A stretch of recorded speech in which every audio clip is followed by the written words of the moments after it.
नमस्कार, मैं अमित। आप देख रहे हैं live public.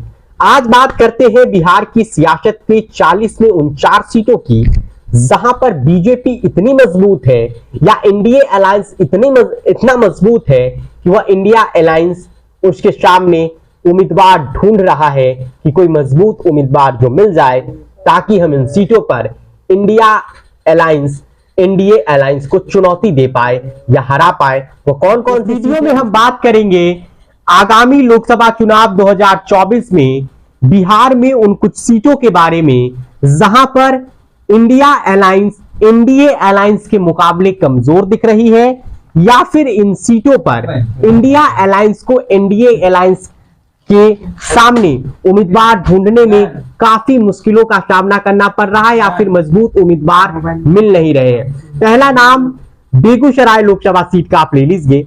Begusarai Lok Sabha seat में 2014 में भोला सिंह चुनाव जीतते हैं। 2019 में इस सीट से नवादा के सांसद गिरिराज सिंह को बेगूसराय बुलाया जाता है, वह चुनाव लड़ते हैं। 2019 में वे तनवीर हसन जो महागठबंधन के उम्मीदवार आरजेडी के उम्मीद प्रत्याशी थे, उन्हें चुनाव हरा देते हैं और उन्हीं के सामने कन्हैया कुमार भी चुनाव लड़ते हैं सीपी लेफ्ट पार्टी से। हालांकि कन्हैया कुमार अब कांग्रेस में है और राहुल गांधी के भारत जोड़ो यात्रा में वह काफी दूर तक राहुल गांधी के साथ चले थे। राहुल गांधी के साथ वह भारत यात्री बनकर चले थे। इसके अलावा वह कांग्रेस के छात्र विंग यानी एनएसयूआई के प्रभारी भी बना दिए गए हैं। तो क्या फिर बेगूसराय से कन्हैया कुमार चुनाव लड़ेंगे? हालांकि पिछली बार गिरिराज सिंह ने बड़े अंतर से उस सीट को जीत लिया था, तो इस बार बेगूसराय में गिरिराज सिंह के सामने मजबूत उम्मीदवार ढूंढने में कठिनाई हो सकती है इंडिया अलायंस को। दूसरी सीट आप औरंगाबाद की ले लीजिए। औरंगाबाद से लगातार कई बार के सांसद है सुशील सिंह, जो कि बीजेपी के हैं। पिछली बार यहाँ ये सीट हमको दे दिया गया था। उपेंद्र प्रसाद दांगी वहां से चुनाव लड़े थे हिंदुस्तानी अवाम मोर्चा महागठबंधन की तरफ से, लेकिन वह बुरी तरह से हार गए थे। यहाँ पर सुशील सिंह को क्या फिर से भाजपा उम्मीदवार बनाएगी, ये भी एक सवाल है। वहीं पर यहाँ पर क्या मजबूत उम्मीदवार मिल रहा है इंडिया अलायंस को?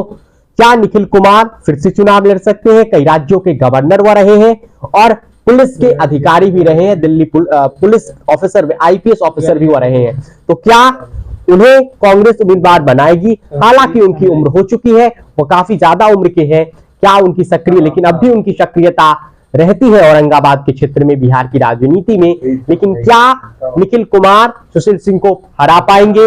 इसके अलावा तीसरा सीट आप मधुबनी की ले लीजिए। मधुबनी की सीट इस हिसाब से लीजिए आप, क्योंकि हुकुमदेव नारायण यादव कई बार यहां से जीते। पिछली बार भी यहां पर आरजेडी को या कांग्रेस को इस सीट पर मजबूत उम्मीदवार नहीं मिल रहा था और ये सीट से चुनाव कौन लड़ते? इस सीट से चुनाव लड़े थे वीआईपी के इंजीनियर बद्री कुमार नाम के कोई थे, पता नहीं वह कौन है, अब वह किस पार्टी में है, और उन्हें बुरी तरह से हुकुमदेव नारायण यादव के बेटे अशोक यादव ने हरा दिया था। तो क्या इस बार मधुबनी में कांग्रेस या राजद या जेडीयू कोई मजबूत कैंडिडेट ढूंढ पाएगी जो अशोक यादव को चुनौती दे दे? हालांकि कहा जाता है मिथिलांचल की जो 3 सीटें मूल रूप से है झंझारपुर, मधुबनी और दरभंगा, वहां से दरभंगा से शायद इंडिया अलायंस में ब्राह्मण कैंडिडेट उतार दे। झंझारपुर से अति पिछड़ा कैंडिडेट अगर वो उतारेगी तो मधुबनी से निश्चित रूप से वो कोई मुस्लिम प्रत्याशी उतारेगी। क्या वे अब्दुल बारिक सिद्दीकी होंगे? और चौथी सीट आप मुजफ्फरपुर ले लीजिए।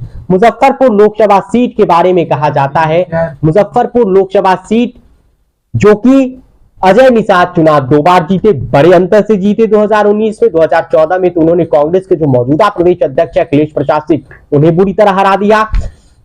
ये सीट जो है वह सहनी वैश्य समाज के लिए, सहनी और सवर्ण समाज का बहुल ये सीट कहा जाता है। यहाँ पर यादवों और मुसलमानों की भी अच्छी खासी तादाद है इस सीट पर। कैप्टन जय नारायण निषाद कई बार यहाँ से सांसद रहे, जॉर्ज साहब ने भी इस सीट का प्रतिनिधित्व किया और कैप्टन जय नारायण निषाद कई पार्टियों से चुनाव जीत कर गए। अजय निषाद 2 बार से जीते और पिछली बार वहां से महागठबंधन ने यहाँ से मुजफ्फरपुर से कमजोर प्रत्याशी राजभूषण चौधरी निषाद को कैंडिडेट बना दिया, क्योंकि ये सीट वीआईपी के खाते में आई थी। वह एक तरीके से कह सकते गुमनाम व्यक्ति थे और बुरी तरह से उन्हें चुनाव हरा दिया अजय निषाद ने। तो क्या इस सीट पर इंडिया अलायंस को कोई मजबूत कैंडिडेट मिल रहा है, ये देखना होगा। और सबसे बड़ी नजर रहेगी मुकेश सहनी पर। क्या मुकेश सहनी किस अलायंस के साथ जाते हैं? तो क्या वो मुजफ्फरपुर सीट से ही चुनाव लड़ेंगे? और अगर वह किसी अलायंस के साथ नहीं जाते हैं तो मुकेश सहनी अगर बिना अलायंस के चुनाव लड़ लेते हैं तो फिर वो किसका नुकसान पहुंचाएंगे। तो इन 4-5 सीटें ऐसी है जहां पर एनडीए बीजेपी इतनी मजबूत है कि वहां पर इंडिया अलायंस को उम्मीदवार ढूंढने में काफी मुश्किलों का सामना करना पड़ रहे हैं।